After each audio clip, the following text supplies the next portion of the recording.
Good evening and hello and welcome, dear viewers, to Cases. Yemen has been deemed the worst place to live as a woman, as they suffer minimal rights to education, marriage, healthcare, and denied their basic human rights. 48% of women in Yemen are married by the time they are 18, with that increasing the risk of death rates during childbirth. Human Rights Watch, in addition to several international humanitarian agencies, made a series of recommendations calling on the working group to ensure women in Yemen equal rights, promote the right to equal participation in the political process specifically, and protect them from gender-based violence.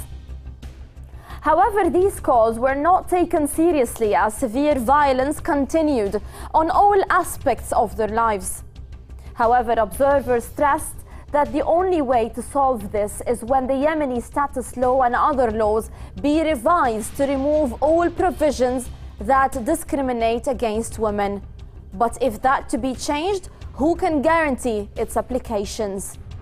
For more on this, we are joined in the studio by Rasha, Jarhum, a Yemeni researcher and consultant on gender issues. And of course, we will take phone call interventions during the episode from people experts on women issues. Hello and welcome to Cases. Thank you for having me. You're welcome. Of course, Rasha, we will go with our own viewers to watch a report that would summarize and give us more information about today's topic. Dear viewers, the report, and we will be right back. Stay tuned.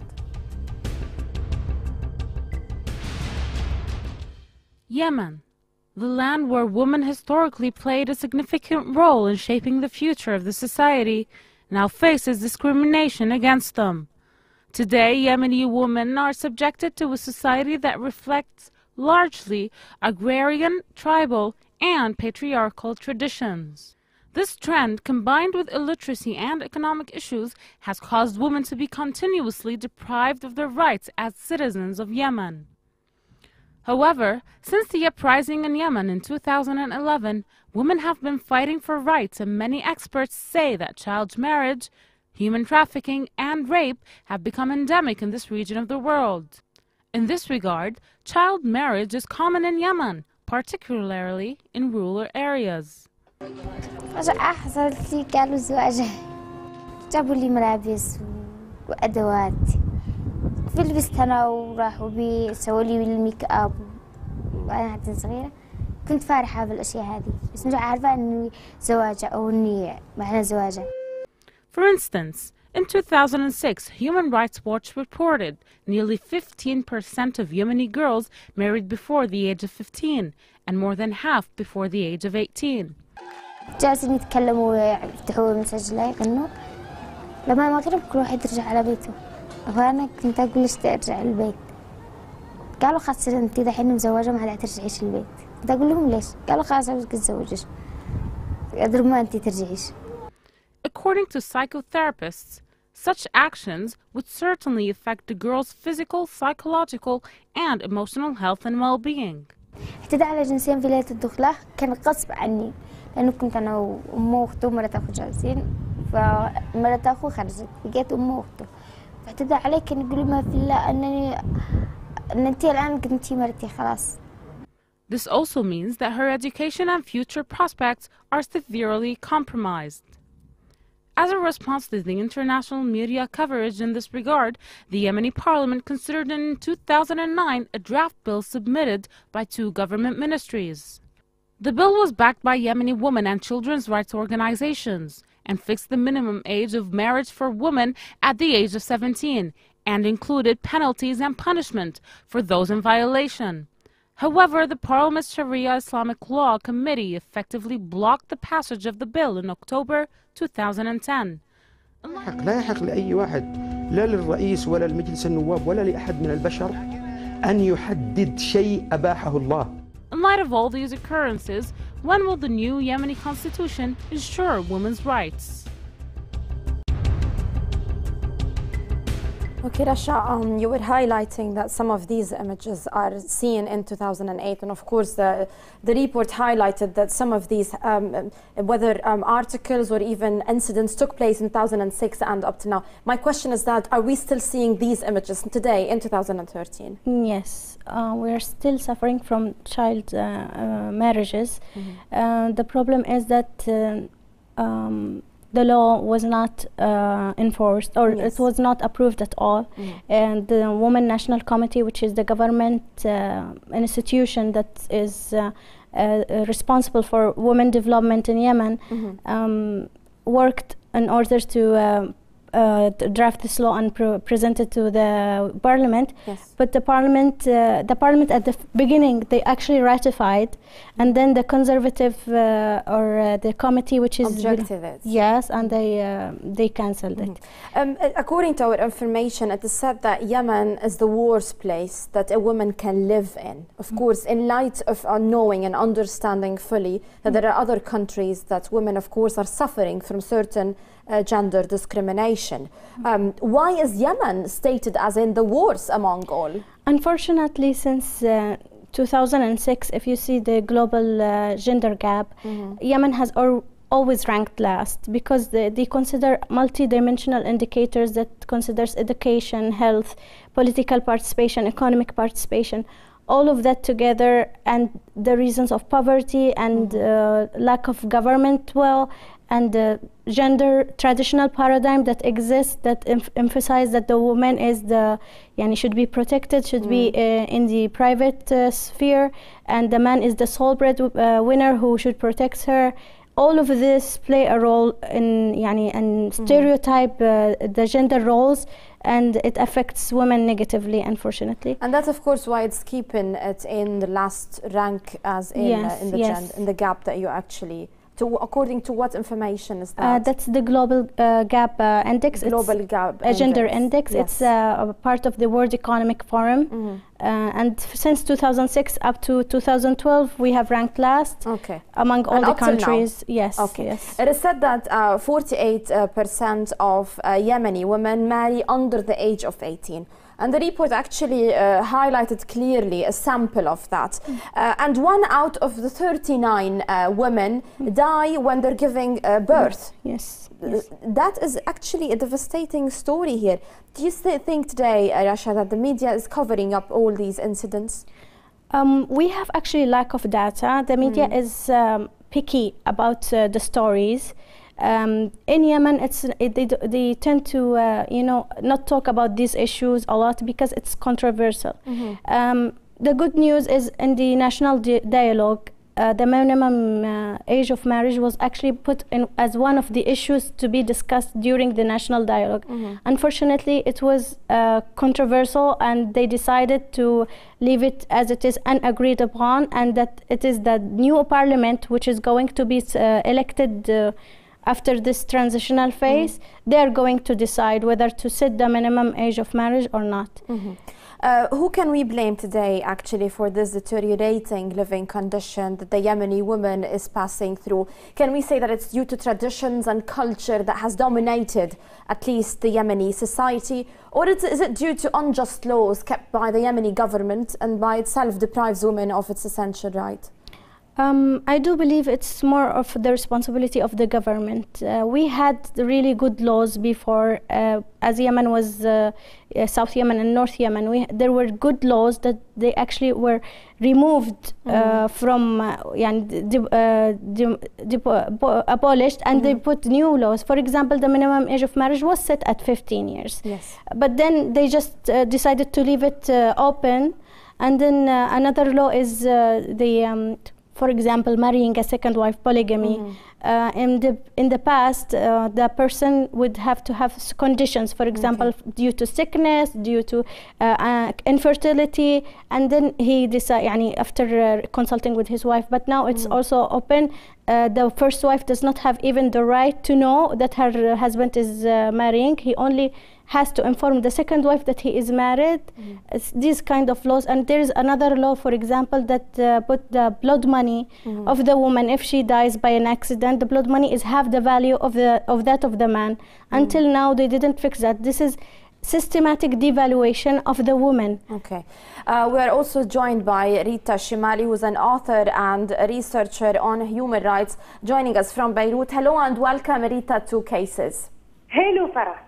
Actually, Rita, the report gave us slight information of the living condition of women inside Yemen. Rasha, today, my guest here in the studio, who's a Yemeni woman herself, spoke a little bit about that. And of course, we're moving on to speak more about the reasons behind this deteriorating living condition, with, of course, numbers and statistics that we have in our hands. From your own information, what do you know about the living condition of Yemeni women today? The problem that is facing Yemeni women today is first their mortality. We know that Yemeni women are getting married in very early ages. They are young women, they are young girls getting married. This will increase their child mortality for their infant and for themselves. This is one of the big problems. The other problem is, like your host just said, the problem of related to their rights.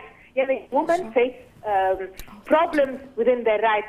They cannot have anything to say within their household. Everything is related to the patriarch in the patriarchal society that is Yemen, and tribal society that Yemen is.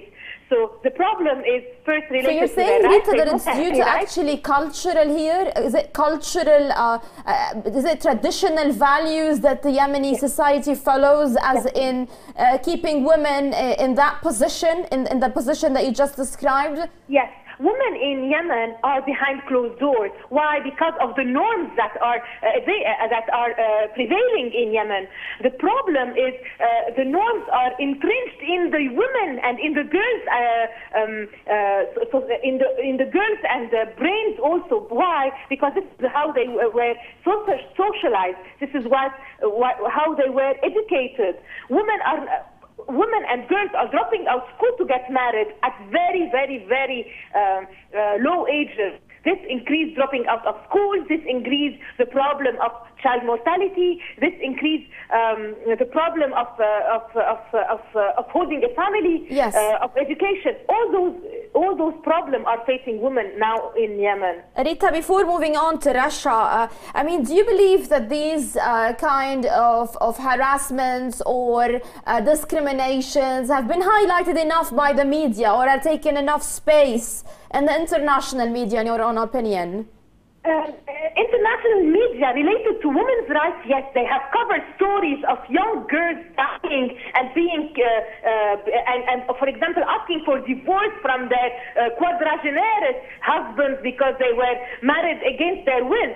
This is what has been covered by media that are pro-women's rights. But in fact... Okay, but in return, how was the response towards such reports that were issued by international media? According to your information, have vital changes been occurring here as a result of posting these documents? No, the vital changes is coming from the activists, the Yemeni women activists who are trying their best to make changes in their society, to make changes in the culture of the society. I can just upload, for example, the Safe Street Harassment campaign, against harassment campaign that has been going on for years now in Yemen, with all the efforts that, for example, activists Al-Absi did, for example, the political refugee Nasser, how they are fighting for their rights and for the rights of their compatriots in Yemen. This is okay, Rita, before, of course, going to the first break here, as an author and a researcher, what do you believe you can do from your own position today as Rita Chemaly, as a researcher who actually know a lot about the deteriorating living condition of the Yemeni women? How can you help and how can you add to the subject?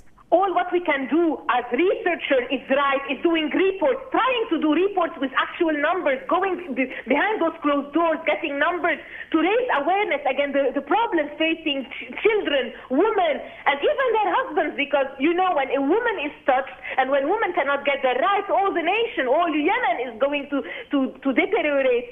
The tribalism, the tribes that exist now in Yemen, all this we have to shed lights on them. As researchers, it's very important to write about about them. As bloggers, we have to write more and shed light on all the stories of those young girls that being married with their grandparents sometimes. This is a horror, and this must stop. And bloggers, researchers, authors, all of us we should, and it's very important to write about those rights.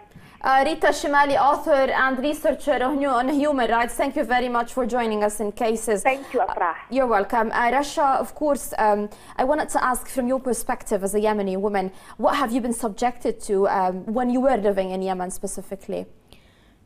Stories that you can recall. I'm one of the lucky ones. Alhamdulillah, my family is very open-minded. I finished my school, I did my college, I went to work, so alhamdulillah. These are few samples in Yemen, Rasha? Yes, we are as they call the elite. I cannot say that I represent the majority of Yemeni women because more than 70% of the population is living in rural areas. But of course you had friends that you saw, of course, passing through hard times here. Yes, few. In terms of violence, yes, there is a lot of arranged marriages. There is a lot of, sorry, not arranged marriage, but forced marriages. Yes. Early marriages. There is, all kind of forms of sexual abuse, domestic violence. There is, but the problem is we don't have accurate data. Each agency or each authority provides different data. Is it because families are shy to actually speak about these topics? Yes, women. Or is it because they're not allowed to speak about them by the government or by officials? Usually, the Yemeni culture is so conservative. Even if the woman is beaten, she's not going to resort to the police to report it or something like this. Very minimum numbers do that. And if they do, she's usually the one who is wrong because she's betraying her family. So she prefers not to speak? Exactly. Okay. Exactly. Of course, we will take a first break in today's episode. Dear viewers, stay tuned.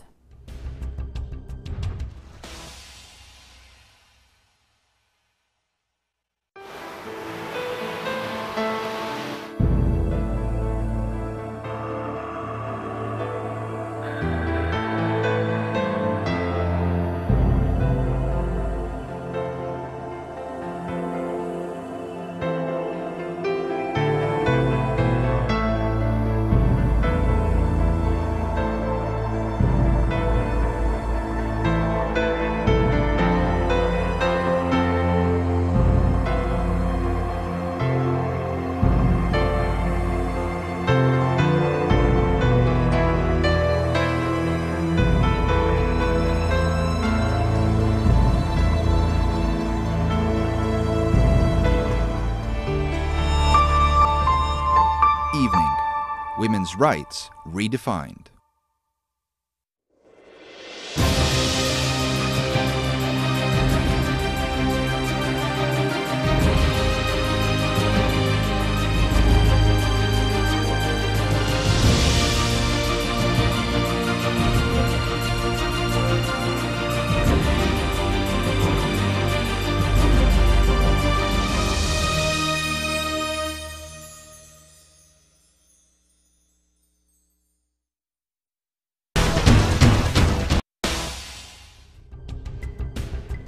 Welcome back, dear viewers. Office for the Coordination of Humanitarian Affairs says 53% of girls complete primary school compared with 73% for boys. U.S. State Department said up to 98.9% of women have faced sexual harassment in streets. According to UNICEF, there are 210 maternal deaths for every 100,000 live births in Yemen. Of course, these are an amazing number, and one of the things that actually caught my attention is what came out from the U.S. State Department, stating that over 98.9% of women in Yemen have faced sexual harassment in streets. Not necessarily, yes. Do you agree with, are they exaggerating with the numbers here, or that's the real fact? This is a real fact. I can say that from a personal experience. Yes. The moment you walk on the street, you get harassed. Even if you are old, even if you are young, even whatever you dress up, you are going to get harassed. Whether it is verbally, whether it is physically, you are going to get harassed. Okay, but why today is that? Do we have these large numbers here, Rasha? Is it because these men who are committing these harassments, whether on the streets or even at homes, is it because they're pretty sure that today there are no laws that can actually catch them or bring them to custody? Yes. Because they're not certain that the Yemeni law is to their side, and definitely it will defend them no matter what happens? Is that the confidence that is seen here among these men is what allows them to actually repeat these scenarios? To some extent, yes. The law does not criminalize this. There isn't a very declarative statement in the law that this is wrong. We've come to get used to this as Yemeni girls. We just ignore it. But now, recently, alhamdulillah, there are a lot of efforts from the youth. This is the good news, that even the youth, boys and girls, men and women, are coming together to combat this kind of phenomena. Yes. So there is hope.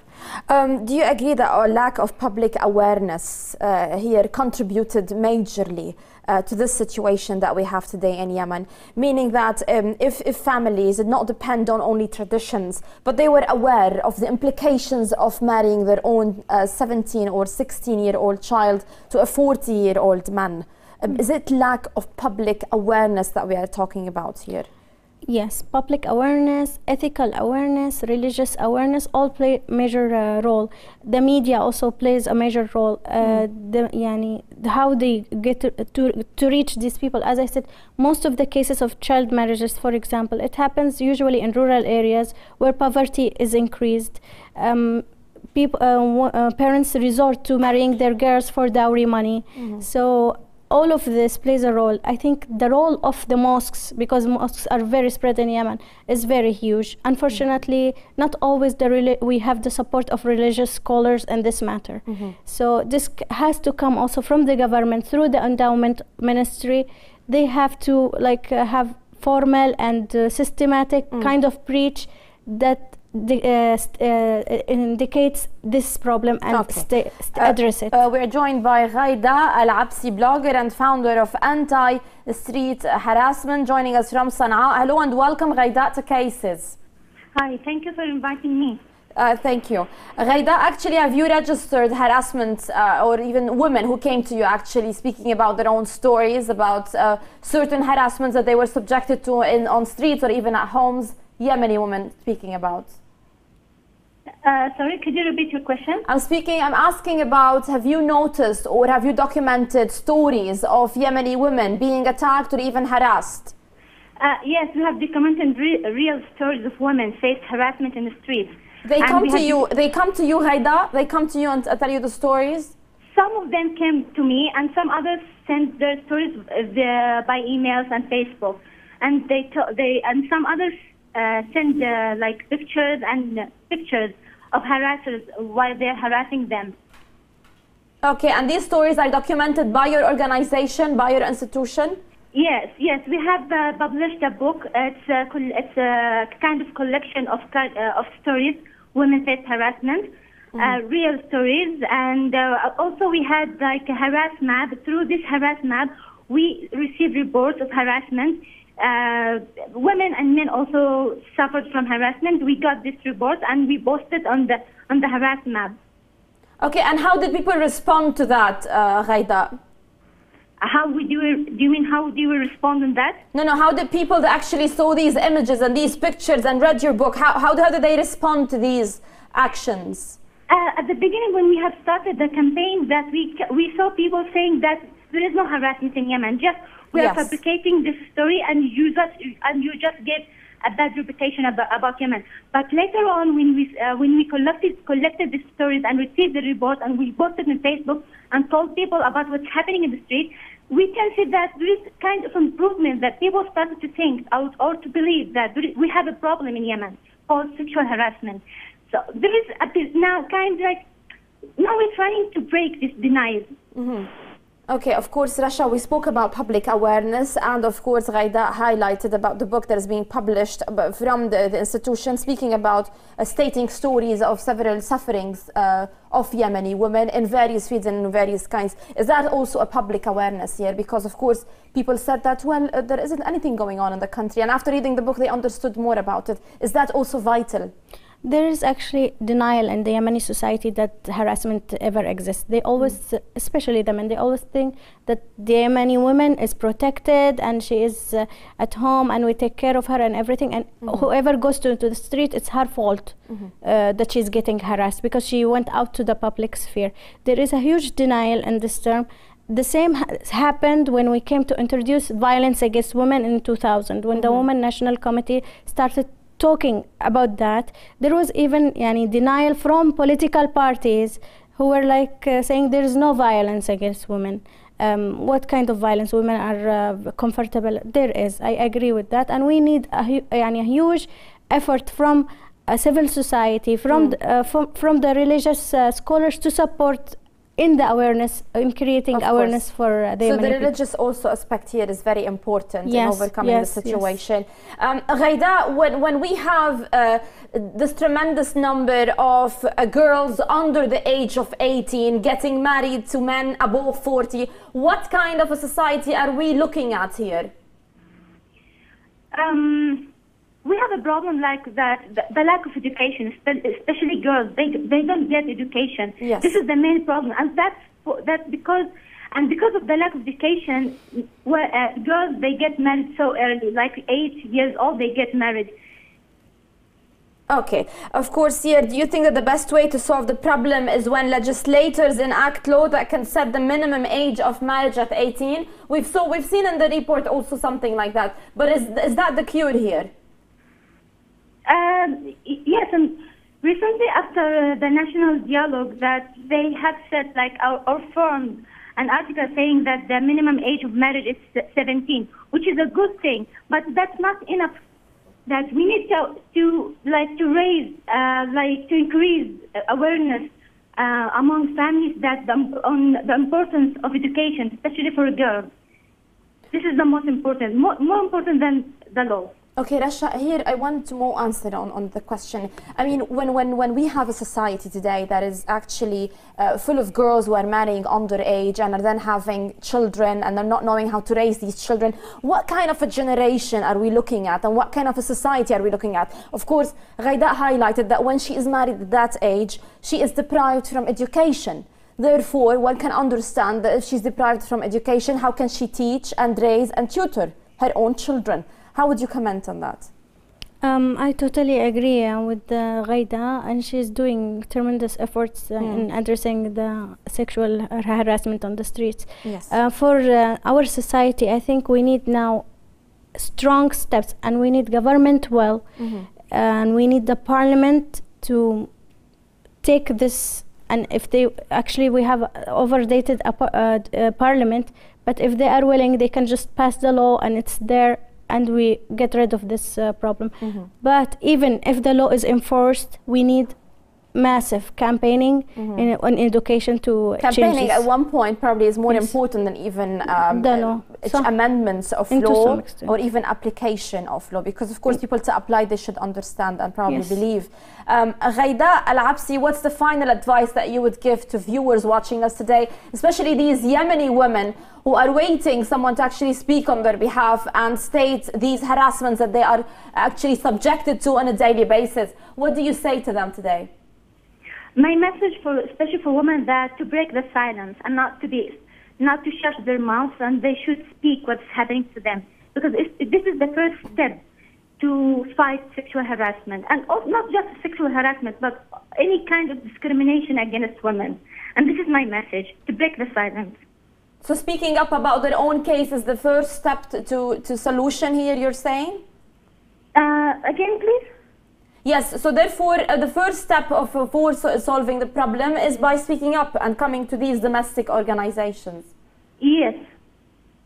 Okay, Ghaidaa, Al-Absi, blogger and founder of Anti-Streets Harassment, thank you for joining us from Sanaa. Thank you. Of course, here we spoke a lot about various perspectives. Going back to reasons, Rasha, can we say that it's a mixture of traditions, culture, religious understandings, and laws that are not just to women, are unjust to women, is what actually is piling up and allowing women to suffer that way in Yemen? So it's not one aspect that we're speaking about, because even if the law gives them the right, eventually the tradition says no. Yes, that's correct. Yes. We can agree on this statement. But I do emphasize on the government role, because if the government addresses the major issues, I think we can resolve. Delivering social services for women, social protection for women, whether the working, poor, everybody. If they do that, then I think change and will come along. Yeah, improvement will happen. Ghaidaa actually advised the Yemeni women to come to her and speak up about their own problems. Yes. And probably with that, they cannot come up with a solution. Have you done that with friends who you knew that they went into, they undergo certain violence? I did not really encourage anybody to address. We usually just lived with it. We accepted it. We did not really. What we did is in normal life. In terms of street harassment, nothing. But in terms of child marriages, we did. A lot of women went out to protest. Yes, against that, and in front of the parliament. The major problem that we were faced, that women worked against us when conservative women went to the street calling not to approve the law. So there was a big shock when a culture here. Yes, exactly. But the good news is, even the conservative women during the revolution, they came to the street to support the dream to have human dignity in Yemen. So maybe in the future, if they don't accept the marriage amendment, they would accept at least being involved in political life. Yes, they went out, they voiced their... It was a great change to witness a little bit of change in that term. Okay, yes. A final break and we will be right back.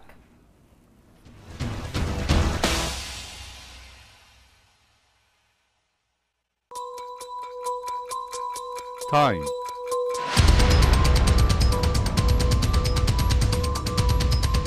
Variable. Event. The only constant variable in life is change.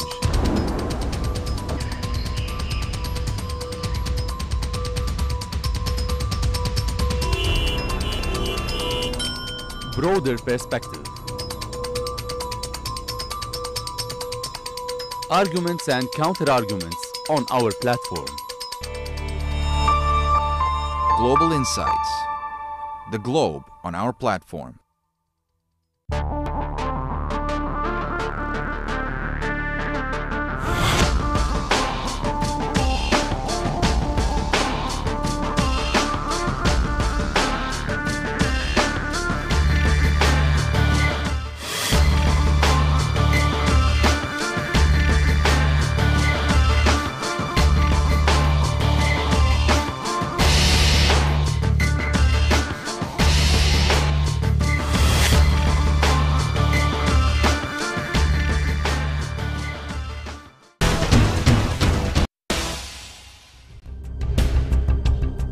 Welcome back, dear viewers. UNICEF said 36% of births are attended by skilled helpers. According to Human Rights Watch, hospitals in Yemen receive many cases of girls with severe injuries from forced marriages. Human Rights Watch said those cases are rarely reported to the local authorities. Again here, Rasha, more reason adding to the problem is the fact that they are not able to speak up because of the traditions and because of course, being afraid from all neighbors or from the society that they are in, that they won't accept them anymore. Of course, a lot of human rights organizations, especially Human Rights Watch, published a report lately on the 17th of September, speaking of the entrenched discrimination against Yemeni women. They actually even sent a letter to Rights and Freedoms Working Group, asking them to create a new constitution that can give Yemeni women her right. Why was the letter sent specifically to the head of the Rights and Freedom Working Group? Are they famous over there in Yemen and they would be able to speak up for these women? It's basically because they are one of the main teams in the national dialogue that has been going now for more than 6 months.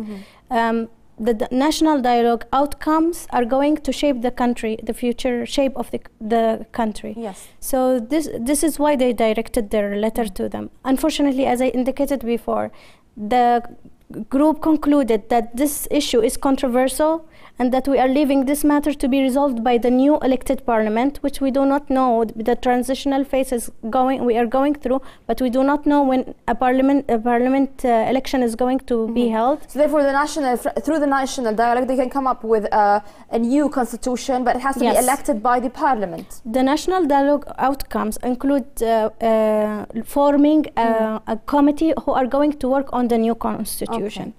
And the electoral law and the shape of the state, whether it's going to be federal state or whatever they agree upon. So definitely the problem here is not only a social one but also a political one, because of course for the parliament to be actually created, until then the constitution would be actually amended or even applied within the Yemeni government. Okay. It is said that the future of Yemen's women and girls is going to depend on the Rights and Freedom Working Group. That's how much they trust the organization? Of course, because they said that they sent a letter to the Rights and Freedom Working Group. Just to seize the momentum, because it was the time when they're going to recommend, but as I said, they just concluded that it's a controversial issue. Now here, it's even said that the national dialogue conducted by the group consists 565 people, and only 28% of the 565 are women. Would that actually allow them to actually speak for themselves and say whatever they want to say, because they're not even half of the number, according to the national dialogue?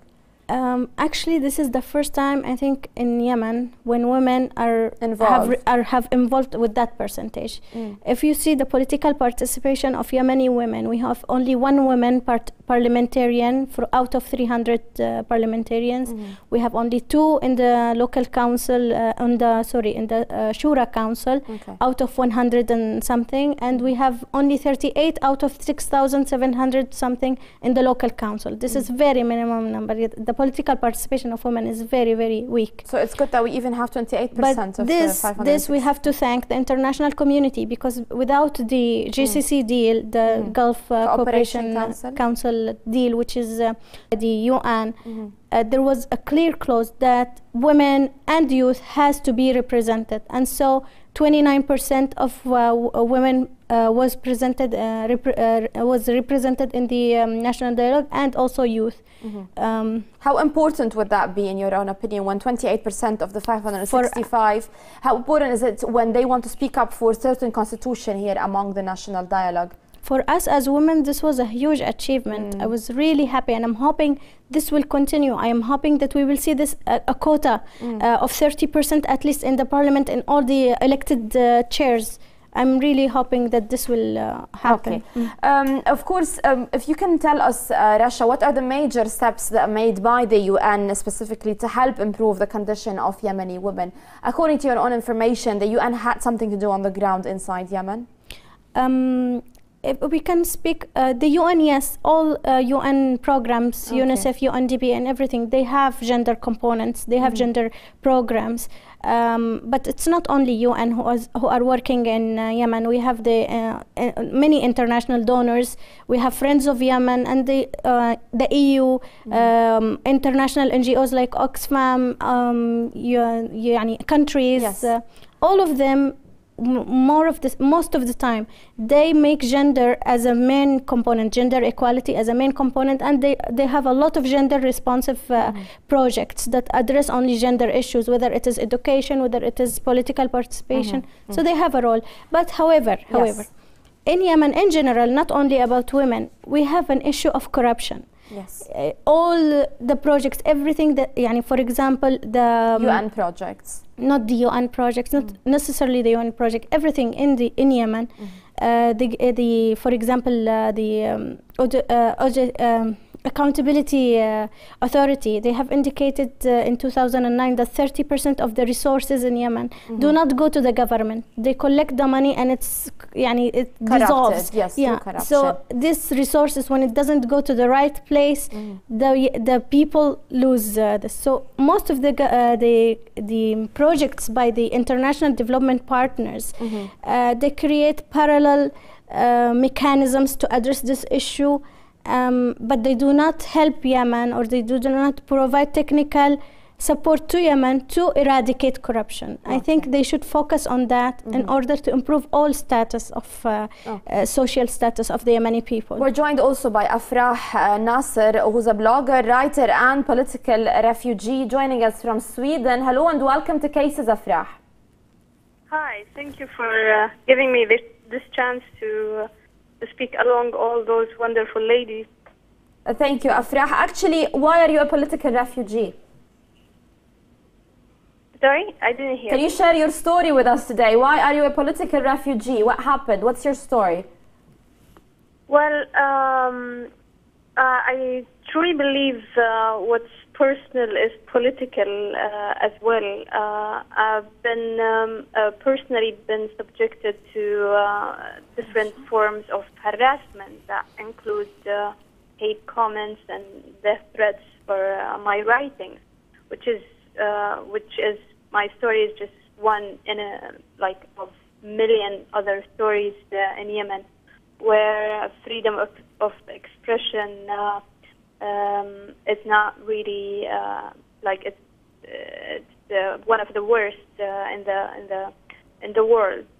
So I am a political refugee at the moment, but I'm also an activist.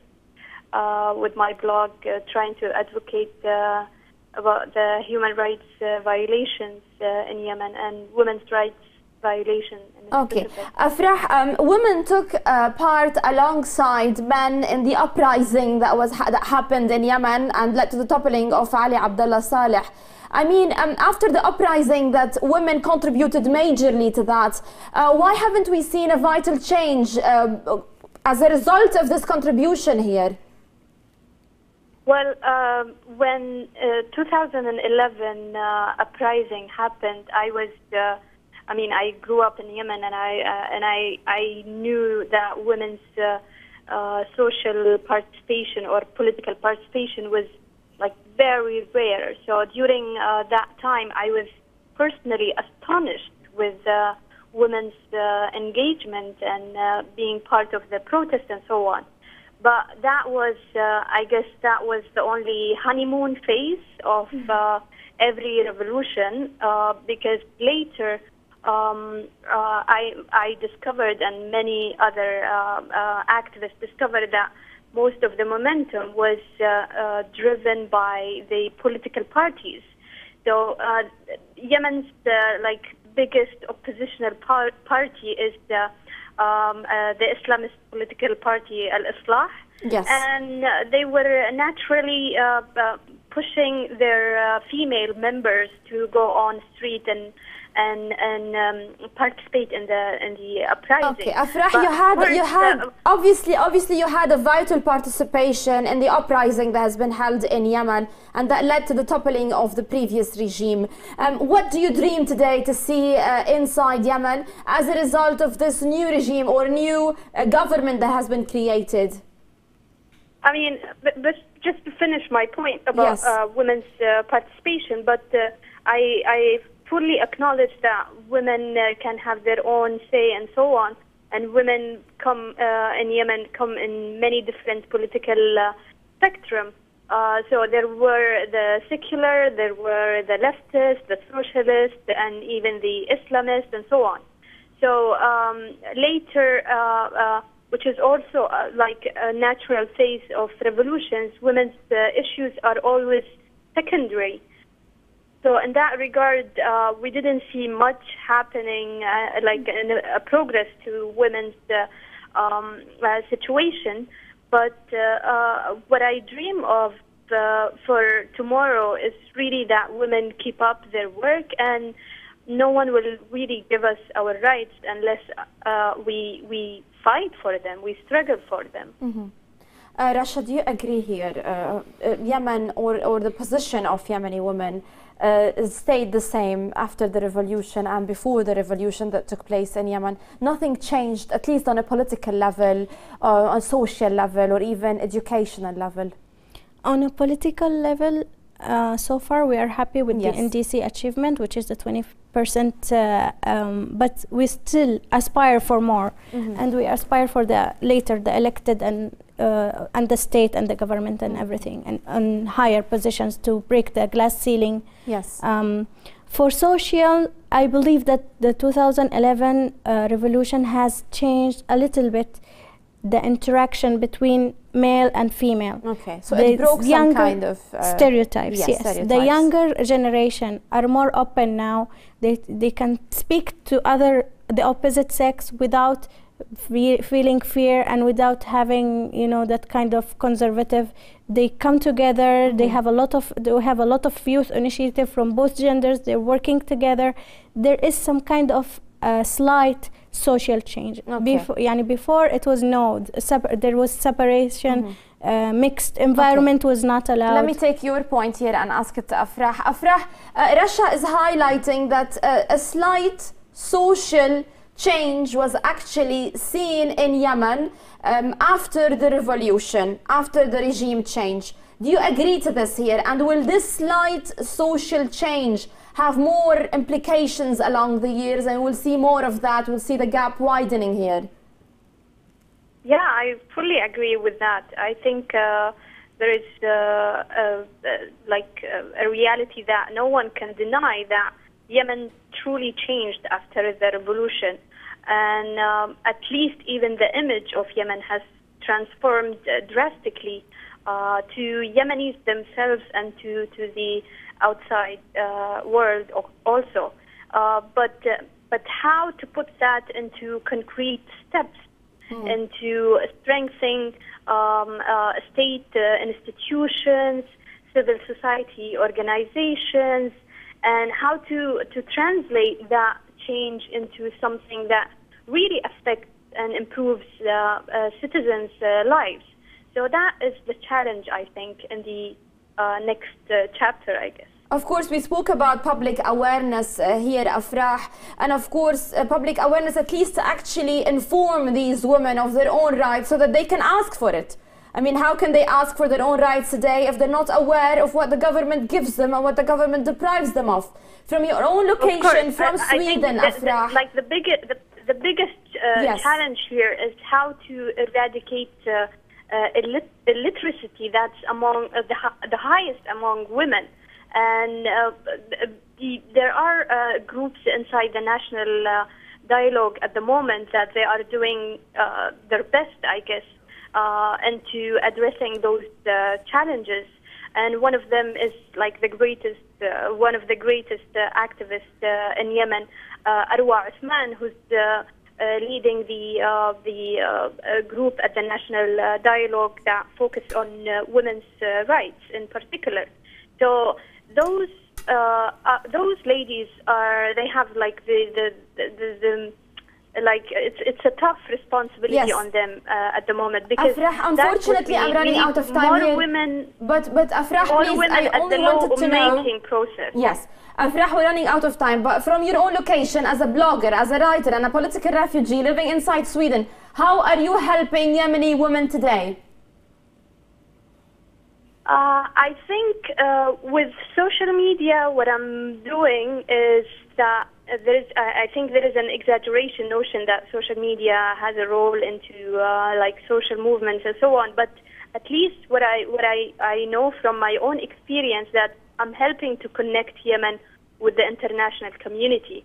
So that's what I think I'm good at the moment. And we wish you the best of luck. We wish you the best of luck in that. Afrah Nasser, blogger, writer, and political refugee. It was really important, your participation in our case today. Thank you very much. I would really wish her the best, of course, in what she is doing. Rasha, finally, what would you like to say today as a Yemeni woman living inside Lebanon? Imagine that you are actually speaking to the rest of the friends that you left inside Yemen, who were, of course, subjected to certain harassments. What would you say? We need them to speak up. We need women to come together to advocate for their issues.